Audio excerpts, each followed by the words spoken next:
श्री वल्लभाधीश की जय, श्री गुसाई जी परम दयाल की जय, श्याम सुंदर श्री यमुने महाराणी की जय, श्री हरिराय महाप्रभु की जय, ગોકુલનાથ की જય। વાર્તા 46મી આપણે 84 વૈષ્ણવની વાર્તાનું રસપાન કરીએ છીએ, તેમાં 46મી વાર્તા આવી છે। હવે શ્રી આચાર્યજી મહાપ્રભુજીના સેવક બુલા મિશ્ર સારસ્વત બ્રાહ્મણ પશ્ચિમમાં રહેતા તેમની વાર્તાનો ભાવ કહીએ।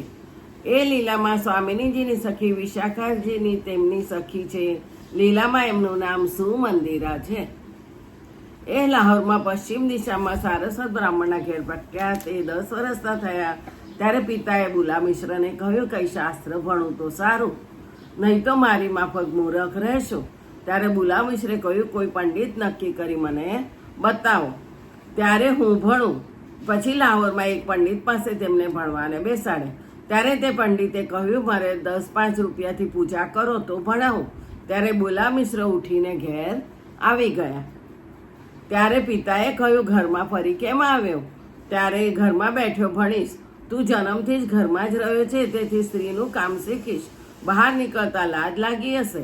ત્યારે બુલા મિશ્રે કહ્યું, અહીં તો જેની પાસે ભણવા જઈએ ને તે દ્રવ્ય માગે છે, તેથી હવે હું કાશી ભણવા જઈશ, તમે મને મેણા કેમ મારો છો? ત્યારે પિતાએ કહ્યું, તું ઘરમાંથી બહાર નીકળવાનું મન તો નથી કરતો, તો કાશી કેવી રીતે જઈશ? ત્યારે બુલા મિશ્ર ઉઠીને પિતાને નમસ્કાર કર્યા અને કહ્યું કે હું આ ચાલ્યો। પરંતુ પિતાના માનવામાં આવ્યું નહીં। એમને માન્યું કે ત્યાં એકલો જશે, કોઈ સ્થળે બેસી રહેશે, તેથી પિતા બોલ્યા નહીં અને બુલા મિશ્ર તો ચાલ્યા।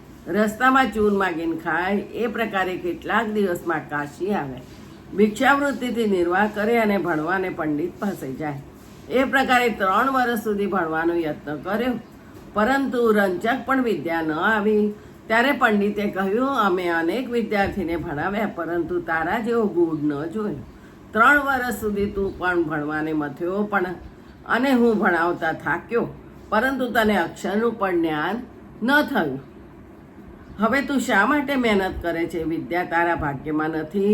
આથી બુલા મિશ્રના મનમાં બહુ દુઃખ થયું કે વિદ્યા ભણવાને માટે ઘર છોડ્યું, આટલું દુઃખ સહ્યું, પરંતુ વિદ્યા ન આવી, તેથી હું હવે સરસ્વતી ઉપર મરીશ। પછી ગંગાજીના તીરે કાશીથી દૂર જઈ જ્યાં કોઈ મનુષ્ય નહોતું ત્યાં અન્ન જલ છોડીને બેઠા।